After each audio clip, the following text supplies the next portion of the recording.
지난 한 주간도 하나님께서 우리 기쁨의 동산에 너무너무 잘해 주셨습니다.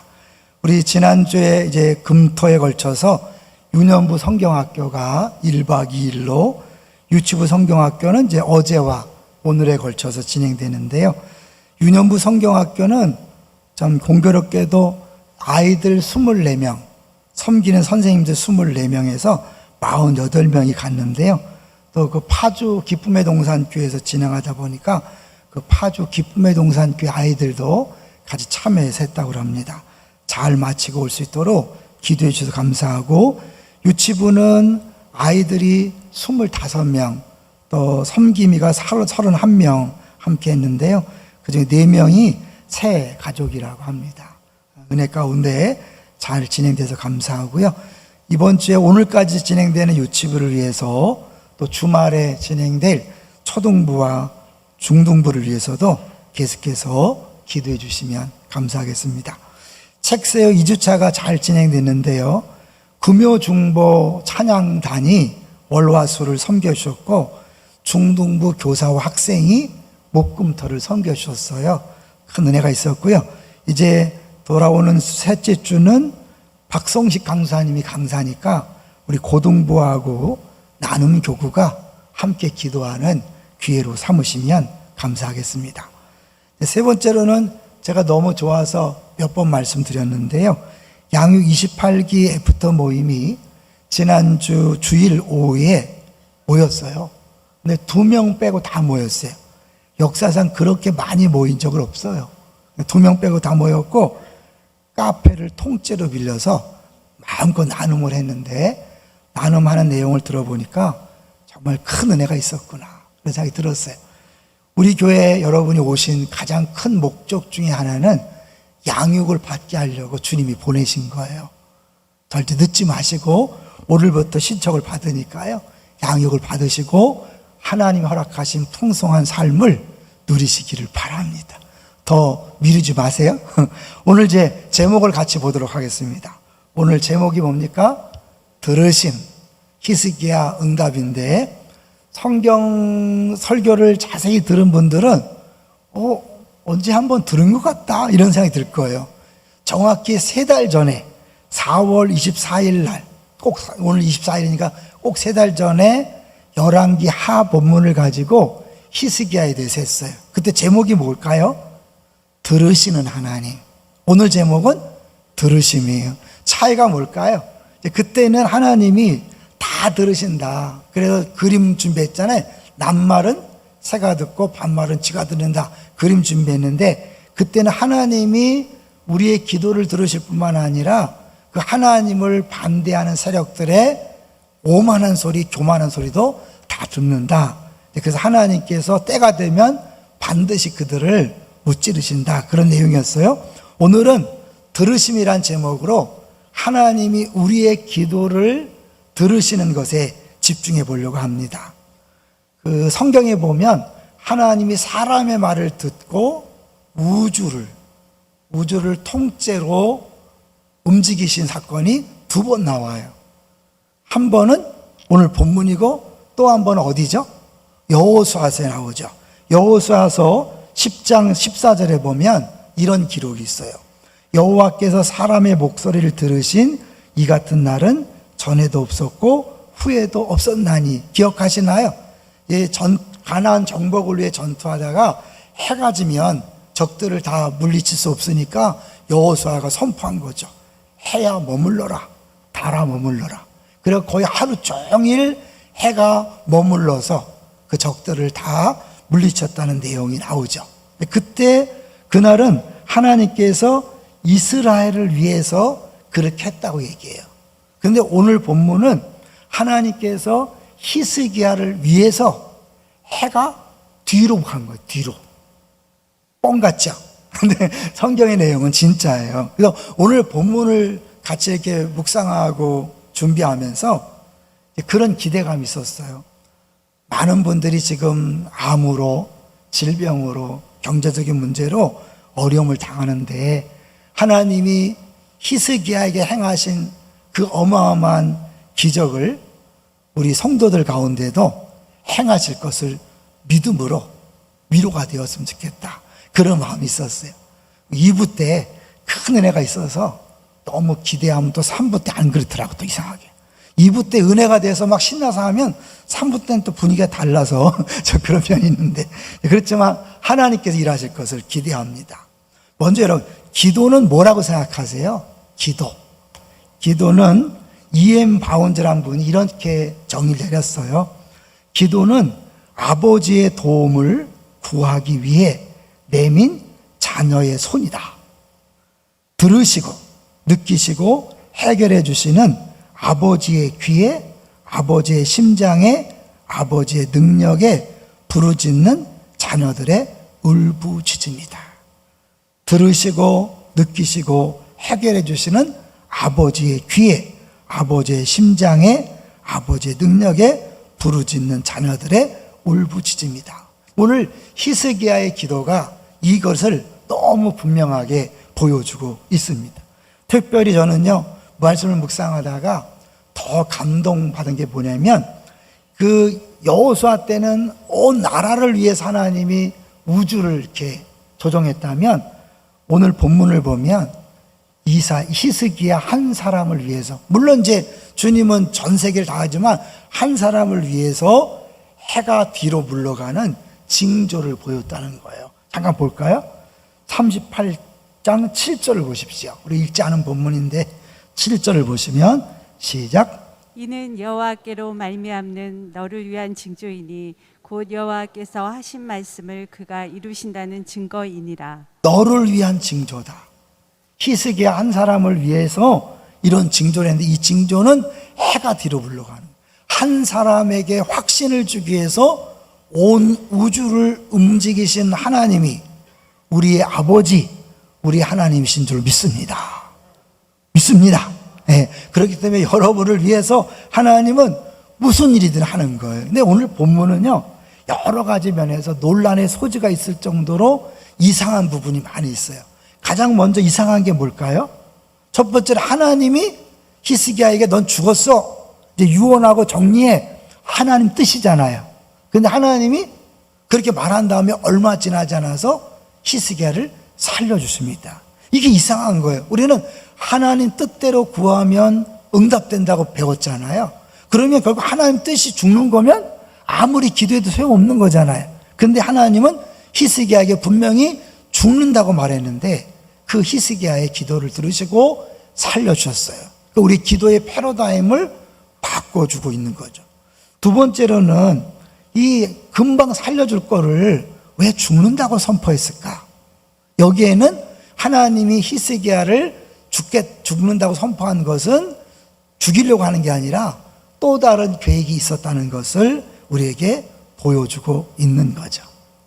또 하나 중요한 건, 이제 왜 하나님은 3일 만에 히스기야 그 병을 고쳐서 살려줄 건데, 어차피 그 다 확실하게 분명히 줄 텐데 굳이 우주를 움직이면서까지 그에게 징조를 그렇게 보여줬을까? 좀 이따 다 말씀을 드려보려고 그래요. 자, 이제 이렇게 배경을 가지고 1절을 한번 같이 보겠습니다. 1절 시작. 그때 히스기야가 병들어 죽게 되니 아모스의 아들 선지자 이사야가 나아가 그에게 이르되 여호와께서 이같이 말씀하시기를 너는 내 집에 유언하라. 내가 죽고 살지 못하리라 하셨나이다 하니. 네, 갑자기 이유도 없이 하나님 왜 그렇게 하시는지 말씀하지도 않고 히스기야가 병들었는데 하나님이 죽는다. 그러니까 빨리 너 정리해라. 이 왕이 죽으면 어떤 일이 벌어지죠? 후계자를 세워야 되는데 이때 히스기야는 아들이 없었어요. 나이는 약 39살이라고 그렇게 추정하고 있는데, 이 성경에 보면 히스기야 왕 14년에 아수르 왕 사네입이 올라왔다 그래요. 근데 히스기야가 이때 기도해서 15년을 더 살았어요. 총 히스기야는 29년을 통치했으니까 결국 이때 아수르의 군대가 쳐들어왔는데 쳐들어오기 직전에 있었던 일이라는 거예요. 그러니까 36장, 37장에 이미 아수르군이 쳐들어왔고 히스기야가 기도해서 18만 5천 명이 죽은 사건이 있는데 이 38장이 그 이전의 일거를 뒤에 기록한 거예요. 그 이상한 거죠. 결국 이 38장 그 사건을 통하여 하나님은 36장, 37장에서 히스기야가 믿음으로 반응하도록 했고 그 믿음의 반응을 통해 유다를 살리는 역사를 경험케 한 거예요. 그러니까 하나님은 히스기야에게 미리 그 엄청난 환난을 앞두고 믿음을 심어주기 위해서 죽을 병을 걸리게 했고 죽는다고 말했고 기도한 다음에 그를 살려주심으로 말미암아 어려움이 왔을 때, 국가적인 어려움이 왔을 때 믿음으로 반응해서 그 나라를 지키는 역할을 한 거죠. 여기서요, 우리 히스기야 이야기를 좀 보기 위해서 히스기야를 한번 소개해 보려고 합니다.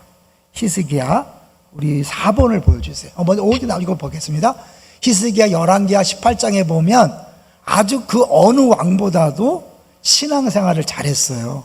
그래서 다윗 다음으로 남유다 왕 중에서 최고 신앙생활을 잘했다고 해도 과언이 아니에요. 그런데 왜 죽을 병이 걸렸을까요? 여기서 이상한 거예요. 우리는 병이 우리의 잘못 때문에 죄 때문에 온다고 생각하는 게 우리의 상식이지만 히스기야는 아무 잘못 털으면 있죠. 문제 있죠. 어디는 교만했다는 야도 있지만 여기에서는 죄 때문에 죽을 병이 걸린 게 아니라 하나님의 또 다른 계획 속에서 하나님 이 일을 행하신 거예요. 믿습니까? 그러니까 우리 안에 갑자기 젊은 나이에 암이 걸리고 사업이 실패하고 자녀들이 어려움을 당하는 이런 것들은 우리의 죄 때문이 아니라 하나님의 또 다른 계획을 이루기 위해서 하나님이 하실 수 있다는 것을 오늘 본문이 보여주고 있는 거예요. 자, 그런데 히스기야는 어떤 왕이었냐면 다른 두 왕과 비교해 보려고 그래요. 먼저 아버지인 아하스와 비교하고 그 다음에는 다른 북이스라엘 왕과 비교할 텐데 먼저 아하스랑 차이가 뭐냐면 아하스 때는 위기가 왔을 때 하나님 앞에 도움을 구한 것이 아니라 인간적인 방법을 써서 세상을 의지했어요. 아스를 의지해서 죽을 때까지 두려워하다 끝났어요. 그러나 히스기야는 어떻게 해요?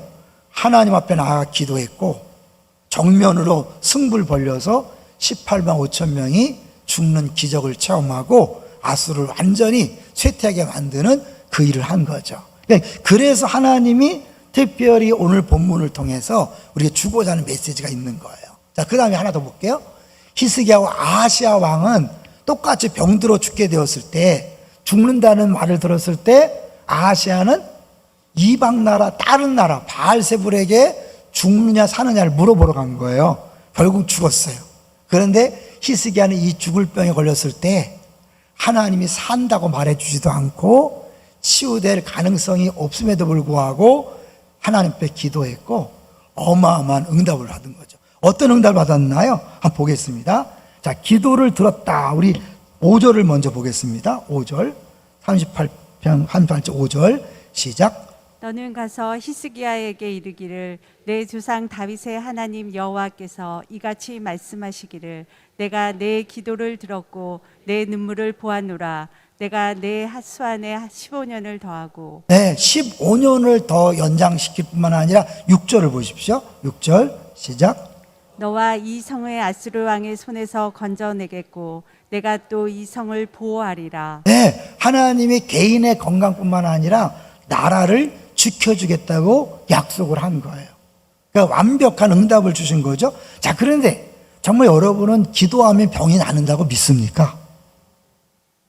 2부 때도 이러더니 기도하면 병이 난다고 믿습니까? 안 믿으면 뭐하러 여기 왔어요? 그럼 하나님도 안 믿는 사람이 뭐하러 예배를 드려요? 하나님은요 어떠하면 죽을 병도 살리시는 능력이 있는 줄로 믿습니다. 그래서 안 믿는 사람이요, 안 믿는 의학 박사가 실제로 미국에서 조사를 해봤어요. 실험을 해봤어요. 환자들을 모아놓고 기도를 받는 환자들과 기도하지 않는 환자들을 한번 비교해 본 거예요. 본인들은 몰라. 의사들도 모르고 간호사도 모르고 그냥 한 사람이 의도적으로 두 그룹을 나눈 다음에 이 사람들을 위해서는 다른 교회에 부탁해서 기도를 해달라 그랬고 이쪽 그룹은 기도를 부탁 안 했어요. 의사들도 모르고 간호사들도 모르고 아무도 몰라요. 본인들도 몰라요. 근데 신기한 것은 393명의 심장 환자 중에 중간쯤 보면 이 기도를 받은 환자들의 사망자가 훨씬 적었고 강한 약을 사용해야 될 사람들도 훨씬 적게 나타났고 생명 유지 장치를 부착해야 하는 사람은 한 사람 생기지 않았어요. 꾸며낸 얘기가 아니에요. 실제로 여러분이 인터넷에 한번 쳐보면요, 이게 유명한 기사예요. 실제로 미국의 주요 방송과 일간지에 소개된 내용이에요. 자, 환자와 기도자의 거리 한번 읽어주세요. 환자와 기도자의 거리는 기도 결과와 아무 관계가 없는 것으로 나타났습니다. 같은 도시에 있는 사람을 위해 기도하는 것이나 지구 반대편에 있는 사람을 위해 기도하는 것이나 효과는 똑같았습니다. 기도가 효능이 있다는 것을 당연히 믿지만 불신자들이 의학적으로 통계적으로 기도의 효능을 밝힌다는 것이 참 흥미롭습니다. 네, 불신자들이 의학적으로 그런 실험을 해서 미국 일간지에 낸 적이 있는 거예요. 그러니까 이 기도는 멀리 떨어져 있어서 상관없어요. 왜냐하면 누가 치료하는 거니까요. 기도자가 아니라 하나님이 하시는 거기 때문에 거리와 상관없는 거죠. 근데 오늘 히스기야 이 질병 치유 기적을 보면서 우리가 이 치유에 대한 믿음이 없다면 계속해서 이 머릿속에서 뻥이야, 거짓말, 구라는 할까요? 근데 우리는 일단 기도하면 병이 낫는다는 거를 분명히 믿는 사람들이에요. 그런데 오늘 본문에 심각한 건 뭐냐면 하나님 뜻이 죽는 거였어요. 너 끝났다. 너 이제 죽었어. 정리해. 유언해. 그런 거였어요. 그런데 어떻게 히스기야는 기도를 했을까? 그리고 기도도 이상한 기도를 해요. 한번 볼까요? 여기 2절은 이 벽을 향해 기도했는데 3절을 보시면 기도 내용이 약간은 우리가 생각하기 이상해. 3절 읽어볼게요. 시작. 이르되 여호와여 구하오니 내가 주 앞에서 진실과 전심으로 행하며 주의 목전에서 선하게 행한 것을 기억하옵소서 하고 이 히스기야가 심히 통곡하니. 뭐 하는 거예요? 뭘 기억해 달래요? 그럼 우리 또 어떻게 보면 내가 이렇게 살았으니까 하나님 나한테 이러시면 안 되죠. 내가 이렇게 주 앞에 충성하고 신실하게 했는데 나한테 죽을 병을 주시면 안 되는 거 아닙니까? 내가 행한 것을 보시고 나를 낫게 해주세요라고 기도하는 것처럼 보이죠. 뭔가 자기 공로를 내세우는 것처럼 보이기 때문에 좀 문제가 있다고 생각하지만 이 기억하옵소서라는 표현은 성경을 쭉 보면 자기 공로를 주장하는 게 아니라 하나님과의 관계 속에서 하나님의 은혜를 기억하며 하나님 앞에 자기 자신을 토로하는 건데, 이 기억하옵소서라는 표현을 많이 쓴 사람이 누구냐면 느헤미야예요. 느헤미야서에 보면 기억해달라는 기도를 무지 많이 해요. 그래서 이 느헤미야의 기도에 대해서 연구해 보면 히스기야의 기도를 좀 이해할 수 있기 때문에 구본을 보여주세요.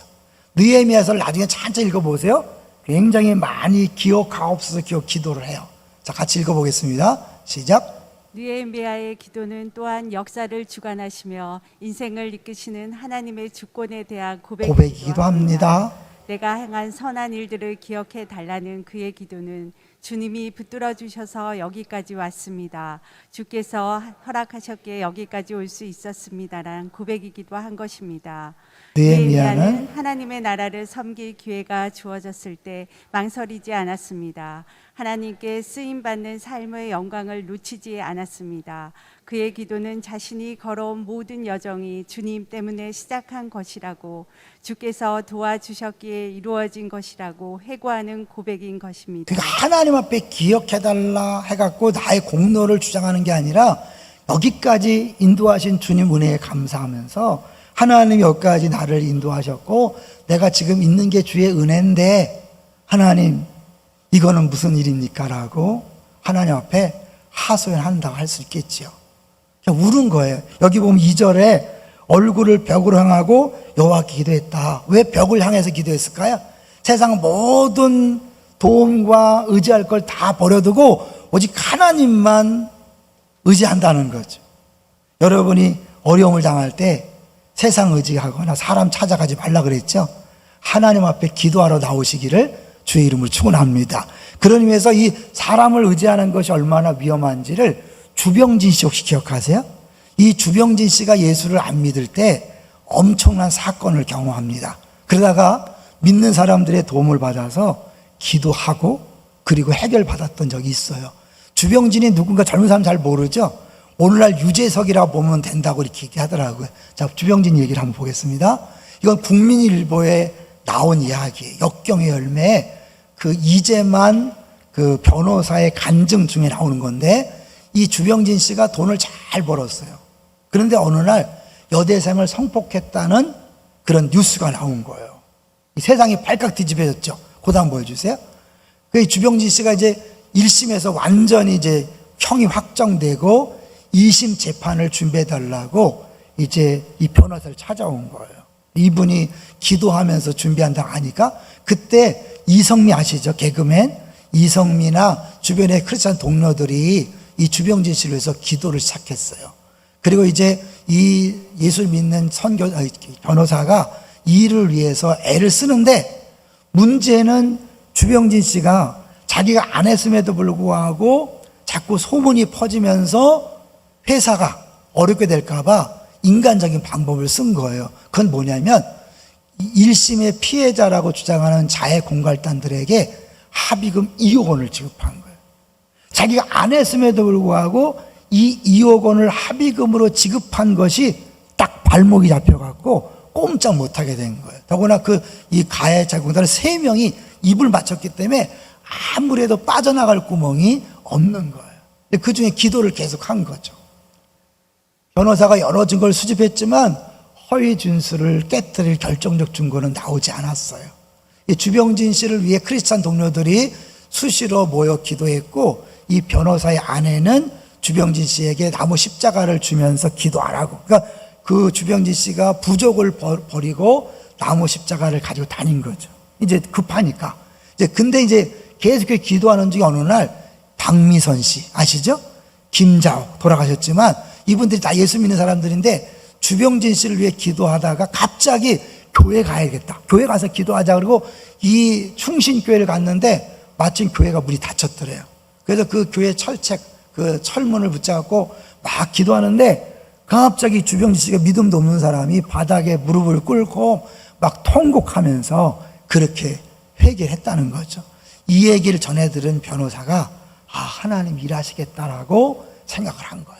그러고 나서 이제 자세히 보는데 신기한 건 그때부터, 그 이후부터 많은 증거들이 쏟아져 나와서 막 퍼즐처럼 짝짝짝 맞추면서 그들이 거짓말을 했다는 게 드러난 거예요.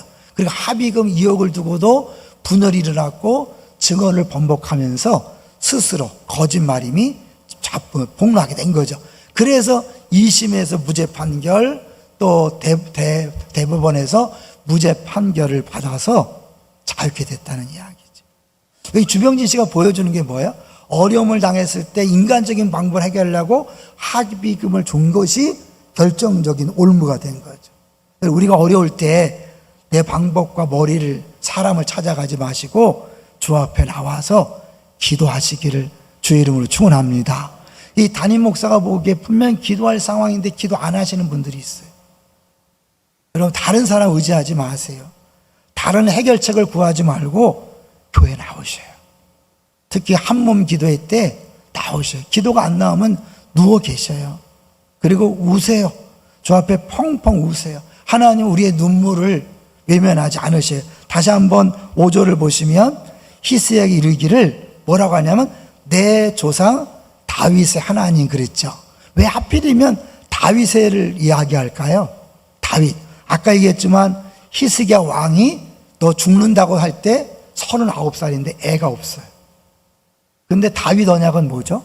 다윗 언약은 반드시 다윗의 후손을 통하여 유대 나라가 계속 이어지고 그 후손으로 예수님 온다는 거거든요. 이 히스기야가 애가 없이 죽는다면 다윗 언약이 깨어지는 거예요. 아까 기억하옵소서, 이 관계를 붙잡고 기도한다는 건 뭐냐면 그 깊은 뿌리를 보면 하나님의 언약을 붙잡고 기도하는 거거든요. 그런데 하나님이 그 눈물을 보시고 어떻게 해요? 다윗의 언약을 기억했다고 해도 과언이 아닌 거죠. 그러니까 하나님은 처음부터 이 히스기야를 죽일 생각이 없었어요. 왜냐하면 이렇게 기도하자마자 응답을 주는데 11개에 보면 너무나 빨리 응답을 하셔요. 그래서 이사야가 당신 죽습니다, 정리하세요 하고 돌아가는데 성을 빠져나가기도 전에 하나님 응답이 온 거예요. 그건 뭐예요? 하나님이 그렇게 쉽게 변덕쟁이라는 게 아니라 처음부터 하나님은 히스기야를 살릴 생각이 있었고, 다만 그가 기도의 자리에 나오기를 원했던 거예요. 이해되시죠?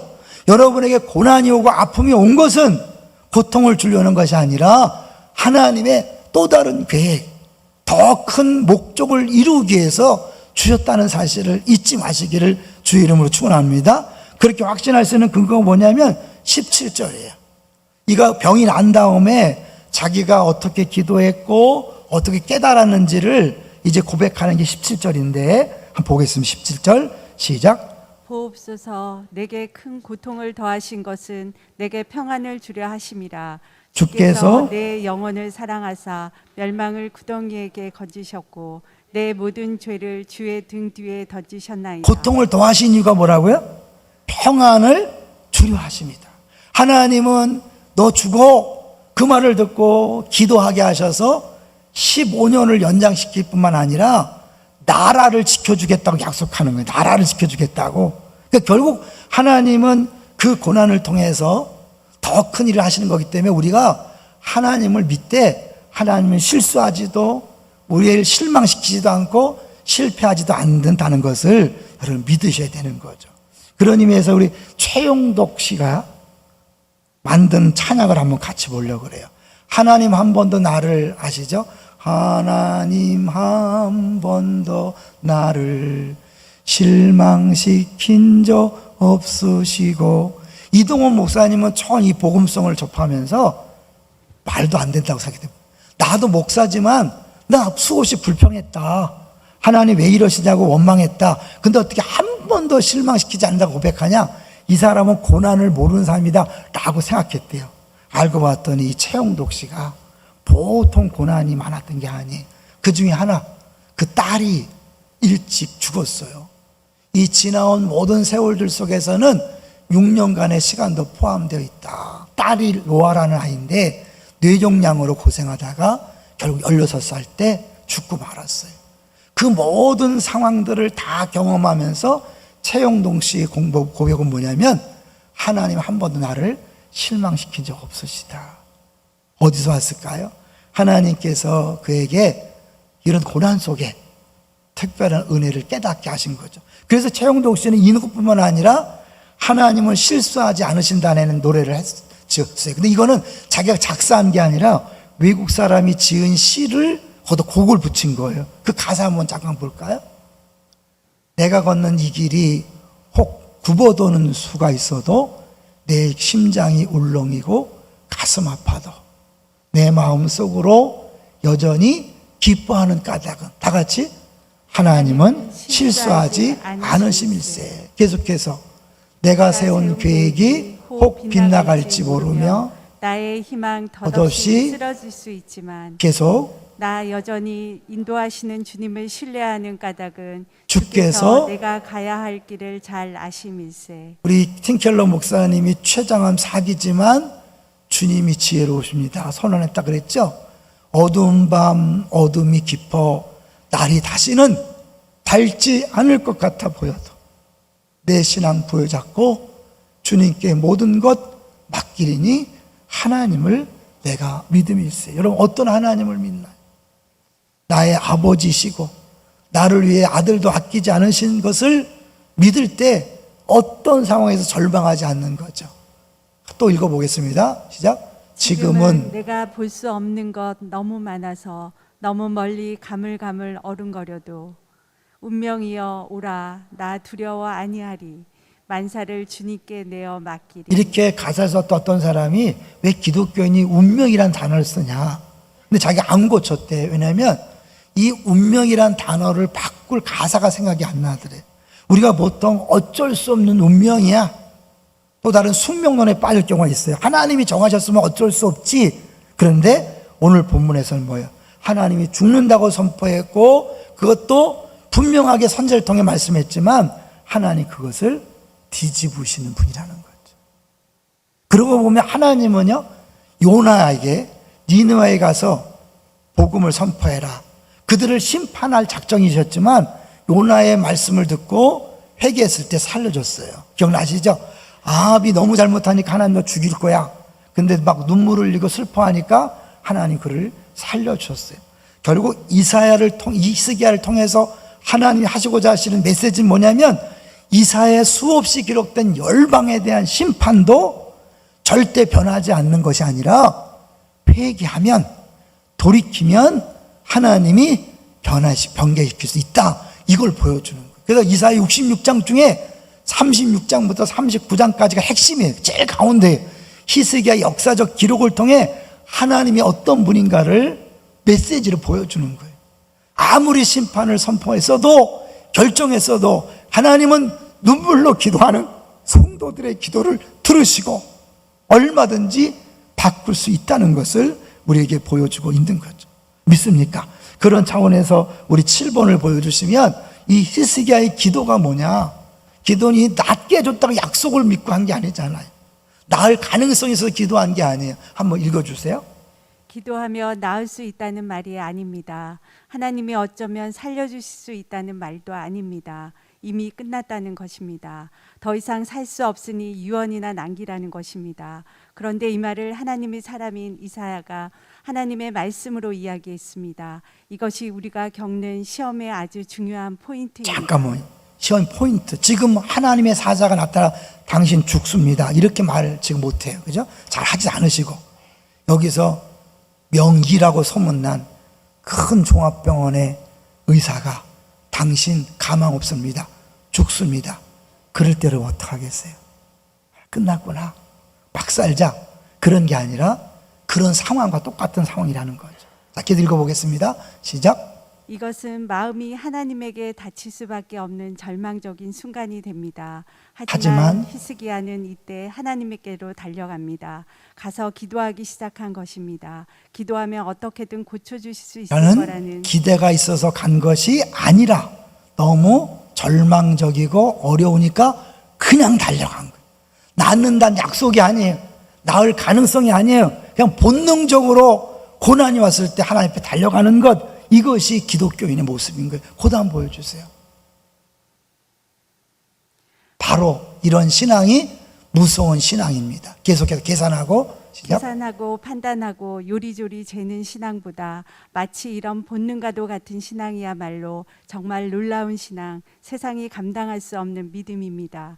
이러한 신앙은 몸에 배어 영적 습관이 된 신앙입니다. 그냥 하는 겁니다. 이런 것은 사탄이 어떻게 해볼 수 없는 신앙입니다. 아무리 의심을 집어넣으며 회유해도 넘어가지 않습니다. 그냥 달려가기 때문입니다. 바로 이것이 히스기야의 기도하는 모습이었습니다. 하나님 우리에게 원하시는 게 뭘까요? 가능성을 보고 기도하는 게 아니고, 심지어 약속을 믿고 기도하는 게 아니에요. 그냥 고난이 오면 무조건 주 앞에 가는 거예요. 다른 방법이 없으니까 고난이 오면 주 앞에 가서 엎드리는 거예요. 우는 거예요. 그런데 하나님이 그때 일하시는 거예요. 이 히스기야가 상상할 수 없었던 15년간의 생명 연장, 더 나아가서 개인의 문제를 넘어서서 이 이스라엘 전체 나라를 지켜주겠다는 약속을 받는데, 그 약속 그냥 해도 크잖아요. 어차피 3일이면 나요. 근데 하나님이 굳이 해시계를 10도를 뒤로 물러가는 징조를 보여주면서 그에게 확신을 줬다는 거예요. 할렐루야. 나중에 보면 히스기야 그래도 많이 흔들려요. 그렇지만 하나님은 그게 믿음을 주기 위해서 그런 징조를 기꺼이 행하시는 거예요. 우리에게는 어떤 징조가 있죠? 하나님이 우리를 사랑하시고 우리에게 가장 좋은 걸 준다는 징조가 뭘까요? 자기 아들을 십자가에 못 박아 죽게 하시면서 우리가 아직 원수 되었을 때에 사랑하심을 확증했다. 십자가는 해시계가 10도 물러간 것보다 더 확실한 증거인 줄로 믿습니다. 우리가 그걸 보여주고 있는 거예요. 이걸 믿는다면 우리는요, 어떠한 상황에서도 좌절하고 절망하지 않고 기도할 뿐만 아니라 이런 걸 할 수 있어요. 이런 존 파이퍼 목사님이 암이 주는 10가지 유익을 절대로 손해보지 마라, 그런 게 있어요. 보여주세요. 존 파이퍼 목사님이 실제로 암에 걸렸어요. 그 수술 전에 이런 고백을 한 거예요. 보여주세요. 첫 번째부터 읽어봅니다. 시작. 암에 걸린 것이 하나님의 선한 계획임을 믿지 않는다면 암을 낭비하는 것입니다. 두 번째. 암에 걸린 것이 저주라고 생각한다면 암을 낭비하는 것입니다. 세 번째. 생존할 확률에서 평안을 찾고 있다면 암을 낭비하는 것입니다. 잠깐 멈추세요. 여러분 몇 프로 생존 환율 때문에 내가 좋아하고 암 수치가 떨어졌다고 해서 좋아하는 게 아니라 우리는 그거와 상관없이 하나님이 나를 붙들고 있다는 것을 여러분 암을 통해 배우셔야 합니다. 네 번째, 죽음에 대해 묵상하기를 피한다면 암을 낭비하는 것입니다. 죽음을 직면하라는 거죠. 다섯 번째, 투병 중에 예수님보다 자기 목숨을 더 사랑한다면 암을 낭비하는 것입니다. 네, 여섯 번째, 하나님에 대해서보다 암에 대해 더 열심히 공부한다면 암을 낭비하는 것입니다. 물론 여러분 암 치료를 위해서 공부를 많이 하겠지만 그 시기에 오히려 더 하나님을 더 공부해야 되는 거예요. 7번, 투병 중에 서로 사랑하지 않고 자신을 고독 속에 가둔다면 암을 낭비하는 것입니다. 난 끝났어 하고 혼자 집에 있지 마시고 오히려 더 나와서 기도 부탁하고 남은 시간 사랑하다 죽겠다라는 마음으로 하시는 거죠. 8번, 암에 걸렸다고 소망 없는 사람처럼 슬퍼한다면 암을 낭비하는 것입니다. 똑같이 슬퍼한다면 믿는 사람과 믿지 않는 차이가 없죠.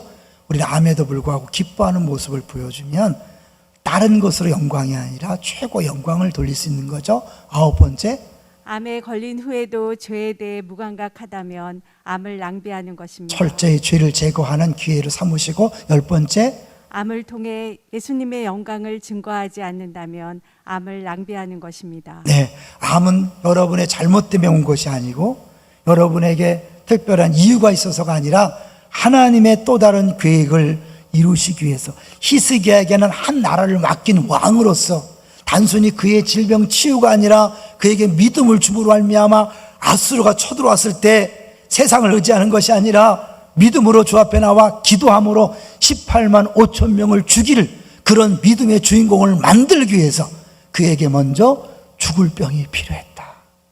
여러분이 지금 당한 암과 사업의 실패와 자녀의 어려움, 그것 때문에 낙심하고 좌절하고 절망하지 마십시오. 오히려 더 많이 울면서 주 앞에 기도하십시오. 우리 교회 지금 권사님 되신 분이 있어요. 딸 때문에 많이 힘들 때 매일 울면서 성포전을 걸었대요. 매일 울면서 하나님이 신기한 방법으로, 기적 같은 방법으로 딸을 사용하시고 계십니다. 하나님은 우리를 사랑하시는 분입니다. 가장 좋은 걸 주길 원하십니다. 믿습니까? 그렇다면 어떠한 상황에서도 나을 가능성 때문에 기도하는 것이 아니라, 약속 때문에 기도하는 것이 아니라 그냥 주 앞에 나와 기도하는 거예요. 다른 방법이 없으니까. 그런데 그렇게 기도하다가 하나님의 기적을 체험하게 되는 것입니다. 이런 8월 달에 한몸 기도에 나오십시오. 여러분 기도의 자리에, 귀에 나오십시오. 그래서 한 사람 한 사람이 히스기야보다 더 놀라운 간증의 주인공 되기를 주의 이름으로 축원합니다.